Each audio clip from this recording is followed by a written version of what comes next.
جن کی داڑھی ہے وہ خلال کریں گے. جو بال چہرے کی گولائی میں آ رہے ہیں ایسے کریں گے تو جو چہرے کی ڈیفینیشن میں نے بتائی گولائی میں آ رہے ہیں، اگر تو داڑھی گھنی ہے یعنی نیچے سے جلد نظر نہیں آتی تو ان لوگوں کے لیے یہ ہے کہ بالوں کی جڑ تک پانی پہنچائیں گے، جلد دھونا ضروری نہیں.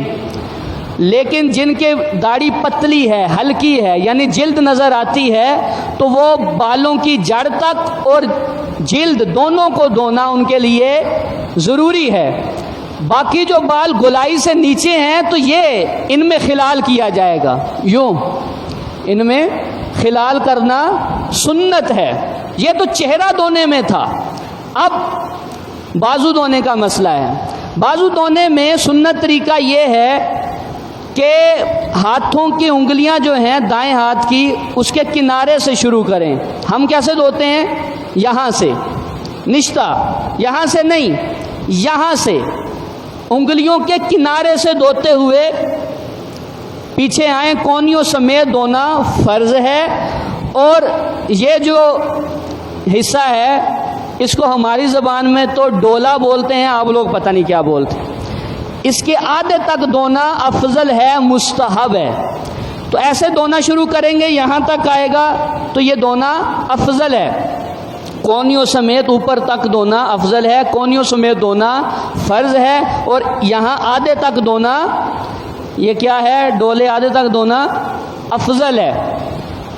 ایک مرتبہ دھو لیا آپ نے اور بائیں ہاتھ سے اس کو یوں یوں بھی کرتے رہیں تاکہ پانی اچھے طریقے سے پانی کے نیچے، یہ نہیں پانی یہاں بہہ رہا ہے، پانی کی دھار یہاں گر رہی ہے اور آپ اس کو کھینچ کے پیچھے لے کے آ رہے ہیں. یہ نہیں، پانی بہنا ضروری ہے، مسا ہوگا. یہ اگر کھینچ کے لائیں گے تو مسا ہو جائے گا، مسا نہیں ہے، بازوؤں کو دھونا ہے. اب آپ ٹوٹی کے نیچے ہی اس کو یوں کر کے آگے تک لے کے جائیں، یہاں تک دھلے گا اور بائیں ہاتھ سے اس کو ملتے رہیں. ایک مرتبہ ہوا، پھر یہاں کنارے سے شروع کریں. دوسری مرتبہ ہوا، پھر یہاں سے شروع کریں اور پیچھے تک لائیں. یہ 3 مرتبہ ہوا. 3 مرتبہ دھونا سنت ہے. اسی طرح بایاں بازو جب دھوئیں گے تو انگلیوں کے کنارے سے شروع کریں گے. سمجھ رہے ہیں بات؟ انگلیوں کے کنارے سے شروع کریں گے اور پیچھے تک لے کے آئیں گے. اس طرح یہ ایک بار ہوا، پھر دوسری بار، اس طرح اس کو بے شک ملتے بھی رہیں ساتھ. یہ بازو دھونے کا ہے. اب جو غلط طریقہ ہے وہ یہ ہے کہ یہاں ہاتھ پہ پانی ڈالیں گے اور اس کو یوں کریں گے. پانی ڈالا چلو میں اور اس کو اوپر کو کیا، پانی بہتا ہوا نیچے آ جاتا ہے. یہ سنت نہیں ہے، پانی کو ضائع کرنا ہے. تھوڑا سا بعض لوگ کرتے ہیں پانی ڈالا یوں کیا اور باقی کو مل دیا، تو یہ بھی غلط طریقہ ہے. دھویا جائے اس کو، ٹھیک ہے، یہ نہ کیا جائے. تو بہت سارے لوگ وضو کرنے کے بازو دھونے کے بعد مسح کرتے ہیں. یوں کرتے ہیں یا نہیں کرتے؟ یوں کرتے ہیں. تو گلے کا اور کونیوں کا بازوؤں کا مسح کرنا سنت نہیں ہے، دھو دیں بس. اب اگلا سٹیپ ہے مسح کرنا سر کا. چوتھائی کر کا سر کا مسح کرنا فرض ہے، پورے سر کا مسح کرنا سنت ہے. پورے سر کا مسح کیسے ہوگا؟ اب سارے دیکھیں، یہ 3 انگلیاں ان کو ملائیں گے. یہ جو انگلیاں ہیں 2 اور انگوٹھا یہ فارغ رہیں گے، ان کو ساتھ شامل نہیں کرنا. 3 انگلیوں سے ملائیں گے اور جہاں سے بال اگنا شروع ہوتے ہیں وہاں سے تھوڑا سا نیچے سے ماتھے کے کنارے سے اس کو لے کے جائیں گے پیچھے تک، گدی تک لے جائیں. اور یہ انگلی نہیں ٹچ ہوگی، انگوٹھا بھی نہیں ٹچ ہوگا، ہتھیلی بھی نہیں ٹچ ہوگی. ایسے ماتھے کے کنارے سے پیچھے گدی تک لے آئیں. اب ہتھیلی رہ گئی، ہتھیلی وہیں سے ایسے لائیں گے تو یہ پورے سر کا مسح ہو جائے گا. اب باقی کیا بچا؟ دونوں انگلیاں اور انگوٹھے. انگلیوں سے کیا کرنا ہے؟ جو کانوں کا سوراخ ہے وہاں رکھیں گے اور اس کو ایسے کریں گے تو کانوں کے اندر کا جو سب ہے یہ اس کے اندر اس سے مسح ہو جائے گا اور صفائی ہو جائے گی۔ جو یہ انگوٹھا اس سے کانوں کے پیچھے والا حصہ، سارا ہاتھ استعمال ہو گیا۔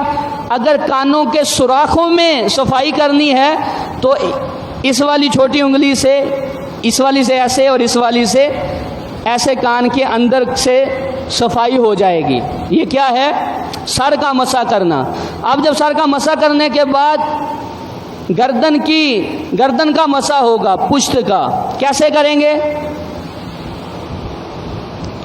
سمجھ گئے؟ پورا ہاتھ استعمال ہو گیا جیسے میں نے آپ کو بتایا، یوں کیا۔ گلے کا مسح کرنا مکروہ ہے۔ بہت سارے لوگ وضو کرنے کے بعد گلے کا مسح کرنا مکروہ ہے، تو لہذا گلے کا مسح نہیں ہوگا۔ اچھا، ایک اور بات، بہت سارے لوگ جب پانی ڈالتے ہیں تو پھونکے مارتے ہیں پانی کو پھونک مارنا بھی وضو میں مکروہ ہے، سنت نہیں ہے۔ اب اس کے بعد پاؤں دھوئے جائیں گے۔ پاؤں بھی ہاتھوں کی طرح انگلیوں کے کنارے سے شروع کرنے ہیں۔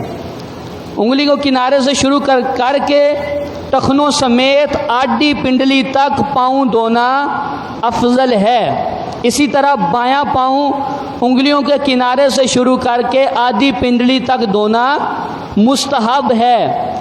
اور خلال کرنا انگلیوں کا، بائیں ہاتھ کی چھوٹی انگلی، یہی طریقہ ناخن کاٹنے کا ہے پاؤں کے، یہی طریقہ پاؤں کی انگلیوں کے خلال کرنے کا ہے۔ سب سے جو ادھر والی انگلی ہے دائیں پاؤں کی چھوٹی، وہاں سے خلال کریں گے، وہاں سے خلال کرتے ہوئے آخر تک بایاں پاؤں آئے گا، انگوٹھا اور آخر تک، یہ ایسے ترتیب میں۔ تو یہ کیا ہوا؟ وضو ہوا۔ اس طرح وضو کرتے ہیں، اور وضو کے اوپر ہی نماز کی بنیاد ہے، وضو کے اوپر ہی سب کچھ، پوری عمارت کھڑی ہے۔ وضو کرنے کے بعد بہت سارے لوگ انگلی اٹھا کے پڑھتے ہیں۔ حدیث میں جو پڑھتے ہیں اس کا ذکر تو ہے، لیکن انگلی اٹھانے کا ذکر نہیں ہے۔ حدیث پاک میں پیارے آقا صلی اللہ علیہ وسلم نے ارشاد فرمایا، جو وضو کرنے کے بعد کلمہ شہادت پڑھے گا، اللہ عز و جل اس کے لیے جنت کے 8 دروازوں کو کھول دیتا ہے۔ وضو کرنے کے بعد جو آسمان کی طرف دیکھ کر باقاعدگی سے انا انزلناہ فی لیلۃ القدر سورہ قدر پڑھتا ہے، اس کی آنکھوں کی بینائی کبھی کمزور نہیں ہوگی۔ وضو کرنے کے بعد جو ایک مرتبہ سورہ قدر پڑھتا ہے تو اللہ عز و جل قیامت والے دن اسے اولیاء کی اعلیٰ قسم صدیقین کے ساتھ اٹھائے گا۔ جو 2 مرتبہ سورہ قدر پڑھتا ہے وضو کے بعد، اللہ تعالیٰ قیامت والے دن اسے شہیدوں کے ساتھ رکھے گا۔ جو 3 مرتبہ سورہ قدر پڑھتا ہے تو اللہ عز و جل قیامت والے دن اسے اپنے نبیوں کے ساتھ اٹھائے گا۔ نبیوں